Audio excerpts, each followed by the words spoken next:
အားလုံးပဲမင်္ဂလာပါခင်ဗျာဖိုးယူမီဒီယာ channel ကနေပြန်လည်ကြိုဆိုလိုက်ပါရစေ2026ခုနှစ်ဇူလိုင်လ17ရက်နေ့အတွက်နောက်ဆုံးရမိုးလေဝသသတင်းများတိုက်ဖုန်းမုန်တိုင်းဘာဘီရဲ့လက်ရှိအခြေအနေနဲ့မိုးကြီးပြီးမြစ်ရေများမြင့်တက်လာနိုင်တဲ့အခြေအနေများကိုတင်ဆက်ပေးမှာဖြစ်ပါတယ်ခင်ဗျာပထမဆုံးအနေနဲ့တိုက်ဖုန်းမုန်တိုင်းဘာဘီရဲ့လက်ရှိအခြေအနေနဲ့လာမယ့်24နာရီအတွင်းမြန်မာနိုင်ငံပေါ်တက်ရောက်နိုင်မဲ့မိုးလေဝသခန့်မှန်းချက်များကိုတင်ဆက်ပေးချင်ပါတယ်ခင်ဗျာလက်ရှိမိုးလေဝသတိုင်းထွာချက်များအရအားကောင်းတဲ့တိုက်ဖုန်းမုန်တိုင်းဘာဘီဟာဖိလစ်ပိုင်ပင်လယ်နဲ့ထိုင်ဝမ်အရှေ့ဘက်ပင်လယ်ပြင်ကိုဗဟိုပြုလှုပ်ရှားနေပြီးမုန်တိုင်းဗဟိုချက်အနီးမှာအမြင့်ဆုံးလေတိုက်နှုန်းဟာတနအီကို85မိုင်ထိပြင်းထန်နေပါတယ်။မုန်တိုင်းရွေ့ရှားမဲ့လမ်းကြောင်းဒီမုန်တိုင်းဟာထိုင်ဝမ်ကျွန်းနီးကနေမြောက်ဘက်နဲ့မြောက်အနောက်ဘက်ကိုဆက်လက်ရွေ့ရှားပြီးတရုတ်နိုင်ငံအရှေ့ဘက်ကမ်းခြေဒါမှမဟုတ်ကိုရီးယားကျွန်းဆွယ်ဘက်ကိုဦးတည်နေတယ်လို့ခန့်မှန်းရပါတယ်။မြန်မာနိုင်ငံပေါ်တက်ရောက်မှုမိဘပြည်သူများစိုးရိမ်ပူပန်မှုမရှိစေဖို့အဓိကပြောကြားလိုတာကတော့ဒီတိုင်ဖုန်းမုန်တိုင်းဟာမြန်မာနိုင်ငံနဲ့မိုင်2000ကျော်ဝေးတဲ့ဖိစိဖိတ်သမုဒ္ဒရာဘက်မှာရှိနေတာကြောင့်မြန်မာနိုင်ငံထဲကိုတိုက်ရိုက်ဝင်ရောက်လာမဲ့အနေနဲ့လုံးဝမရှိပါဘူးခင်ဗျာမုန်တိုင်းကတိုက်ရိုက်မလာပေမဲ့၎င်းအချိန်ကြောင့်ဖြစ်ပေါ်လာတဲ့ပင်လယ်ပြင်ကအနောက်တောင်မုတ်တုံလေတွန်းအားတွေကြောင့်မြန်မာနိုင်ငံဒေသအသီးသီးမှာမိုးဆက်လက်ရွာသွန်းနိုင်ပါတယ်ခင်ဗျာမိုးနဲ့ငယ်ရွာသွန်းနိုင်တဲ့ဒေသများနေရာကွက်ကြားမှာနေရာကျဲကျဲစကိုင်းတိုင်းဒေသကြီးအထက်ပိုင်းမကွေးတိုင်းဒေသကြီးနဲ့ကချင်ပြည်နယ်တို့မှာနေရာကွက်ကြားမိုးထချုံရွာနိုင်ပါတယ်ခင်ဗျာမိုးအသစ်တွေထချုံရွာနိုင်တဲ့ဒေသများနေရာစိတ်စိတ်မှနေရာအနှံ့ပြားရန်ကုန်တိုင်းအေရီတိုင်းပဲခူးတိုင်းမန္တလေးတိုင်းနဲ့နေပြည်တော်အပါအဝင်မြန်မာနိုင်ငံအလဲပိုင်းနဲ့အောက်ပိုင်းဒေသတွေမှာမိုးစိတ်စိတ်ရွာနိုင်တယ်လို့ချင်းပြည်နယ်ရှမ်းပြည်နယ်ကယားပြည်နယ်ကရင်ပြည်နယ်နဲ့မိုးပြည်နယ်တို့မှာလည်းနေရာစိတ်စိတ်ကနေနေရာအနှံ့ပြားမိုးထချုံရွာသွန်းနိုင်ပြီးနေရာကွက်ရည်မိုးကြီးနိုင်ပါတယ်ခင်ဗျာမိုးအများဆုံးရွာသွန်းနိုင်ပြီးအထူးသတိပြုရမယ့်ဒေသများမိုးကြီးနိုင်တဲ့သတိပေးချက်တင်းနှင်းတိုင်းဒေသကြီးနဲ့ရခိုင်ပြည်နယ်တို့မှာတော့မုတ်တုံလေတွန်းအားကြောင့်လာမယ့်24နာရီအတွင်းနေရာအနှံ့ပြားမိုးတိထန်စွာရွာသွန်းနိုင်ပြီးရုတ်တရက်လျှက်တစ်ပြက်ရေကြီးတာနဲ့မြစ်ရေရှမ်းတာတွေကိုအထူးသတိပြုကြဖို့လိုအပ်ပါတယ်ခင်ဗျာမြန်မာကမ်းရိုးတန်းတစ်လျှောက်နဲ့ကမ်းလွန်ပင်လယ်ပြင်တို့မှာလှိုင်းအသင့်တွေကနေလှိုင်းကြီးနိုင်ပါတယ်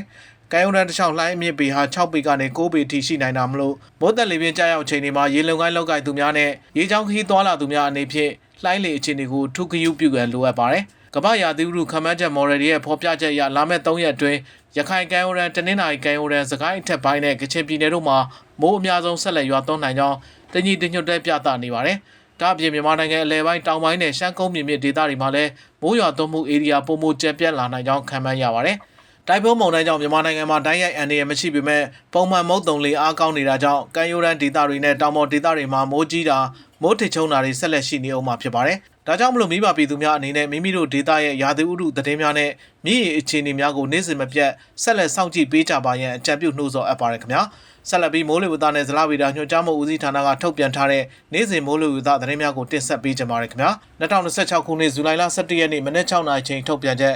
်ဘင်္ဂလားပင်လယ်အော်အခြေအနေကတော့ကပ်ပလီပင်လယ်ပြင်နဲ့ဘင်္ဂလားပင်လယ်အော်တို့မှာမုတ်တုံလေအားအသစ်တင်မှာအားကောင်းနေပါတယ်။ကပ်ပလီပင်လယ်ပြင်တောင်ပိုင်းနဲ့ဘင်္ဂလားပင်လယ်အော်အရှေ့တောင်ပိုင်းတို့မှာတိမ်နှဲငယ်ဖြစ်ထွန်းနေပြီးကပ်ပလီပင်လယ်ပြင်မြောက်ပိုင်းနဲ့ကြံဘင်္ဂလားပင်လယ်အော်တို့မှာတိမ်အသစ်တင်မှာတိမ်ထူထပ်နေပါတယ်။မနက်ဖြန်မနက်ထိခန့်မှန်းချက်ကတော့မန္တလေးတိုင်းဒေသကြီးမကွေးတိုင်းဒေသကြီးနဲ့စကိုင်းတိုင်းဒေသကြီးအောက်ပိုင်းတို့မှာနေရာကျဲကျဲကယားပြည်နယ်မှာနေရာစိတ်စိတ်နဲ့ကြံတိုင်းဒေသကြီးနဲ့ပြည်နယ်တို့မှာနေရာအနှံ့ပြားမိုးထချုံရွာပြီးနေပြီးတော့ပဲခူးတိုင်းဒေသကြီးစကိုင်းတိုင်းဒေသကြီးအထက်ပိုင်းအေရီတိုင်းဒေသကြီးကရင်ပြည်နယ်မိုးပြည်နယ်ရခိုင်ပြည်နယ်နဲ့ရှမ်းပြည်နယ်တောင်ပိုင်းတို့မှာနေရာကွက်ရမိုးကြီးနိုင်ပါတယ်။ရွာရရာနှုန်းပြဖြစ်ပါတယ်။မိုးတိမ်တောင်ဖြစ်ပေါ်မှုအခြေအနေကတော့ရန်ကုန်တိုင်းဒေသကြီးပဲခူးတိုင်းဒေသကြီးအေရီတိုင်းဒေသကြီးနဲ့ရခိုင်ပြည်နယ်တို့မှာမိုးတိမ်တောင်များဖြစ်ထွန်းလျက်ရှိပြီးအဆိုပါမိုးတိမ်တောင်များရွေးရှားရာနေရာတစ်လျှောက်မှာမိုးရွာသွန်းခြင်းနဲ့အတူလေပြင်းတိုက်ခတ်ခြင်းမိုးထချုံခြင်းမိုးကြိုးပစ်ခြင်းလျှက်စီးလက်ခြင်းနဲ့မိုးသီးကြွေခြင်းစတဲ့မိုးလေဝသဖြစ်စဉ်များဖြစ်ပေါ်နိုင်တဲ့အတွက်ကြိုတင်သတိပြုနိုင်ပါရန်အကြံပြုအပ်ပါတယ်ခင်ဗျာမြမပင်လယ်ပြင်မှာမြမကမ်းရိုးတန်းတစ်လျှောက်နဲ့ကမ်းလွန်ပင်လယ်ပြင်တို့မှာတခါတရံမိုးသက်လေပြင်းများကြာရောက်ပြီးလှိုင်းကြီးနိုင်ပါတယ်မိုးသက်လေပြင်းကျစဉ်ရေပြင်းမြေပြင်းလေဟာ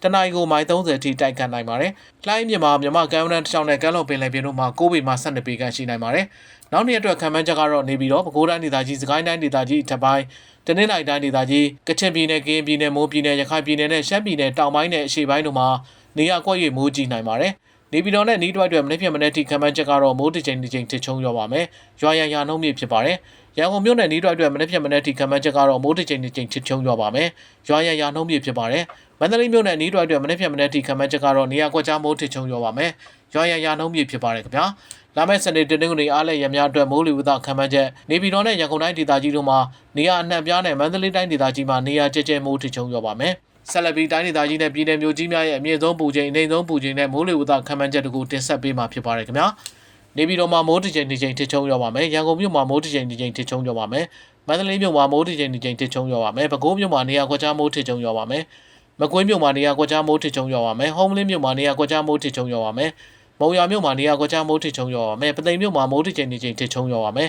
တဝယ်မြို့မှာနေရာကွက်ကြားမိုးထစ်ချုံရွာပါမယ်မြကြီးနားမြို့မှာနေရာကွက်ကြားမိုးထစ်ချုံရွာပါမယ်လွိုင်ကော်မြို့မှာမိုးထစ်ချိန်နေချိန်ထစ်ချုံရွာပါမယ်ဖန်မြို့မှာနေရာကွက်ကြားမိုးထစ်ချုံရွာပါမယ်ဟာခါမြို့မှာမိုးထစ်ချိန်နေချိန်ထစ်ချုံရွာပါမယ်မော်လမြိုင်မြို့မှာမိုးထစ်ချိန်နေချိန်ထစ်ချုံရွာပါမယ်စစ်တွေမြို့မှာနေရာကွက်ကြားမိုးထစ်ချုံရွာပါမယ်လာရှိုးမြို့မှာမိုးထစ်ချိန်နေချိန်ထစ်ချုံရွာပါမယ်တောင်ကြီးမြို့မှာမိုးထစ်ချိန်နေချိန်ထစ်ချုံရွာပါမယ်ခင်ဗျာဆက်လက်ပြီးမြန်မာနိုင်ငံနှံ့ပြားမှာရှိတဲ့မြေကြီးမြင့်ငယ်အချို့ဟာစိုးရိမ်ရေမှတ်အထက်ကျော်လွန်ဖို့နဲ့စိုးရိမ်ရေမှတ်တို့ရောက်ရှိဖို့အလွန်နီးကပ်နေတာကြောင့်အရေးပေါ်အခြေအနေကိုတင်ဆက်ပေးကြပါရစေခင်ဗျာအထူးစိုးရိမ်ရမယ့်အဝါရောင်အဆင့်မြေကြီးမှုသတိပေးချက်များ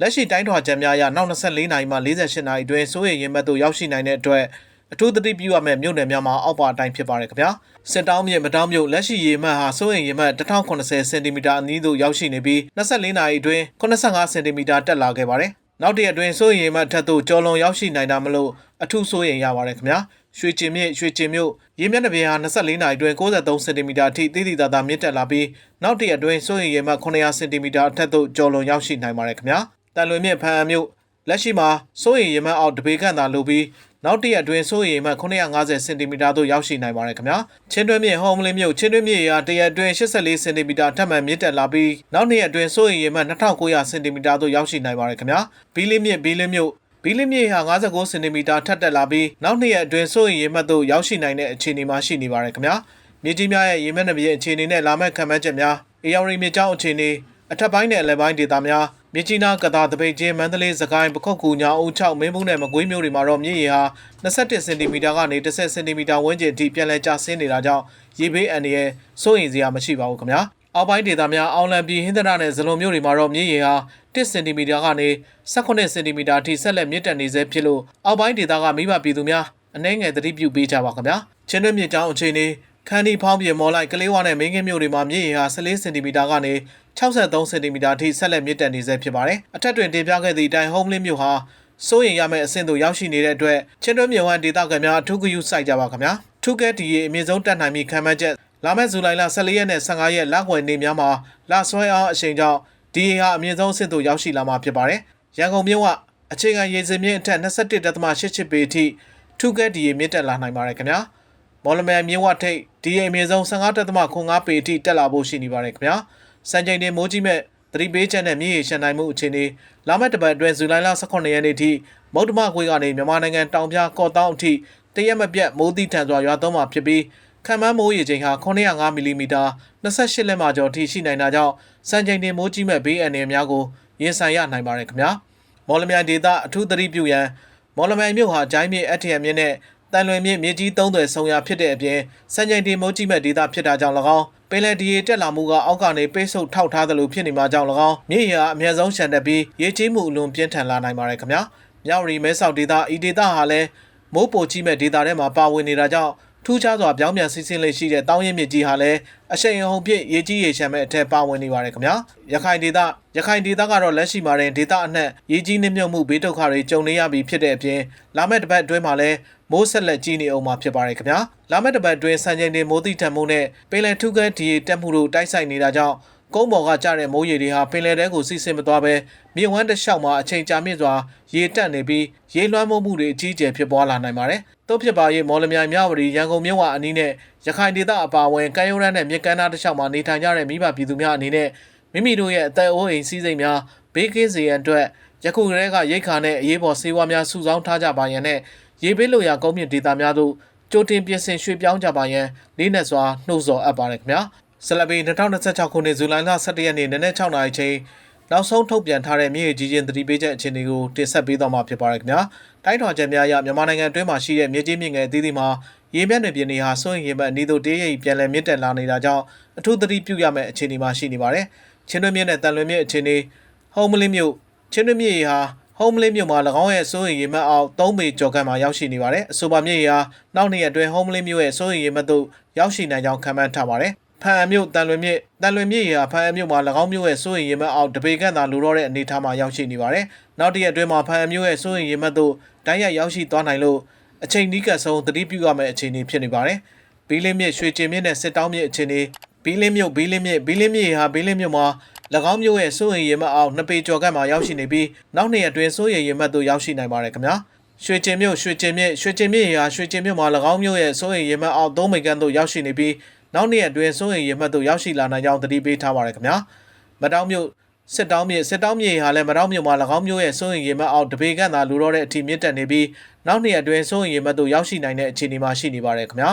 ဒါကြောင့်မလို့ဟုံးမလင်းမြို့နယ်ဖန်အံမြို့နယ်ဘီးလင်းမြို့နယ်နဲ့ရွှေကျင်မြို့နယ်မတောင်းမြို့နယ်အတွင်းမှာရှိတဲ့မြကန်းတီးနဲ့မြေနေပိုင်းရပ်ကွက်ကျေးရွာများမှာနေထိုင်ကြတဲ့မိဘပြည်သူများအနေနဲ့ရုတ်တရက်ရေကြီးရေချမ်းမှုဘေးအန္တရာယ်များကိုကြိုတင်သတိပြုကြပါရန်နှိုးဆော်အပ်ပါတယ်ခင်ဗျာမိမိတို့ဒေတာအတွင်းရေမြင့်တက်လာပါကအချိန်မဆွဲပဲဘေးလွတ်ရာကုန်းမြင့်ဒေတာများစီတို့အချိန်မီကြိုတင်ရွှေ့ပြောင်းနိုင်အောင်ယခုကတည်းကပြင်ဆင်ထားကြပါရန်လေးနဲ့စွာတိုက်တွန်းနှိုးဆော်အပ်ပါတယ်ခင်ဗျာဆက်လက်ပြီးပင်လယ်ပြင်ခီးသွွားများအတွက်မိုးလေဝသခန့်မှန်းချက်ကိုတင်ဆက်ပေးမှာဖြစ်ပါတယ်ခင်ဗျာ2026ခုနှစ်ဇူလိုင်လ17ရက်နေ့မနက်6:00နာရီချိန်ထုတ်ပြန်ချက်ဘင်္ဂလားပင်လယ်အော်အခြေအနေကတော့ကပ္ပလီပင်လယ်ပြင်နဲ့ဘင်္ဂလားပင်လယ်အော်တို့မှာမုတ်တုံလေအားအသင့်တင်မှာအားကောင်းနေပါတယ်ကပ္ပလီပင်လယ်ပြင်တောင်ပိုင်းနဲ့ဘင်္ဂလားပင်လယ်အော်တောင်ပိုင်းတို့မှာတိမ်နှဲငယ်မှာတိမ်အသင့်တင်ဖြစ်ထွန်းနေပြီးကပ္ပလီပင်လယ်ပြင်မြောက်ပိုင်းနဲ့ကြံဘင်္ဂလားပင်လယ်အော်တို့မှာတိမ်အသင့်တင်မှာတိမ်ထူထပ်နေပါတယ်ရန်ကုန်မှာတနင်္လာရီကမ်းရိုးတန်းတစ်လျှောက်ပင်လယ်ပြင်ခီးအတွက်မိုးလေဝသခန့်မှန်းချက်ယနေ့မိုးတဲ့ချိန်မှာ24နာရီအတွင်းခန့်မှန်းချက်ကတော့နေရာစိတ်မိုးထီချုံရွာပါမယ်အမြင့်တာ4မိုင်ခန့်မိုးရွာစဉ်1မိုင်ခန့်ရှိပါမယ်ရေပြင်လေကတော့အနောက်သို့မဟုတ်အနောက်တောင်တနအီကိုပင်လယ်မိုင်10မိုင်မှ15မိုင်တခါတရံမိုင်30ထိတိုက်ခတ်နိုင်ပါတယ်လှိုင်းကြီးနိုင်ပါတယ်လှိုင်းမြင့်မှာ9ပေမှ12ပေခန့်တို့ပဲဖြစ်ပါတယ်ခင်ဗျာရန်ကုန်မှာရခိုင်ကမ်းရိုးတန်းတစ်လျှောက်ပင်လယ်ပြင်ခီးအတွက်မိုးလေဝသခန့်မှန်းချက်ယနေ့မိုးတဲ့ချိန်မှာ24နာရီအတွင်းခန့်မှန်းချက်ကတော့နေရာနှံပြမိုးထီချုံရွာပြီးနေရာကွက်ရည်မိုးကြီးနိုင်ပါတယ်အမြင့်တာ3မိုင်ခန့်မိုးရွာစဉ်မိုင်ဝက်ခန့်ရှိပါမယ်ရေပြင်လေကတော့တောင်သို့မဟုတ်နောက်တောင်တနအီကိုပင်လယ်မိုင်10မိုင်မှ15မိုင်တခါတရံမိုင်30ထိတိုက်ခတ်နိုင်ပါတယ်လှိုင်းကြီးနိုင်ပါတယ်လှိုင်းမြင့်မှာ9ပေမှ12ပေခန့်တို့ပဲဖြစ်ပါတယ်ခင်ဗျာဟုတ်ကဲ့ပါခင်ဗျာဒါကတော့ 4U Media Channel ကနေတင်ဆက်ပေးခဲ့တဲ့နောက်ဆုံးရမိုးလေဝသသတင်းများပဲဖြစ်ပါတယ်ခင်ဗျာမိဘပြည်သူများအားလုံးရုတ်တရက်ဖြစ်ပေါ်လာနိုင်တဲ့ရာသီဥတုဘေးအန္တရာယ်များမှကြိုတင်ကာကွယ်ရှောင်ရှားနိုင်ကြပါစေကြောင်းဆုမွန်ကောင်းတောင်းလိုက်ရပါတယ်ခင်ဗျာ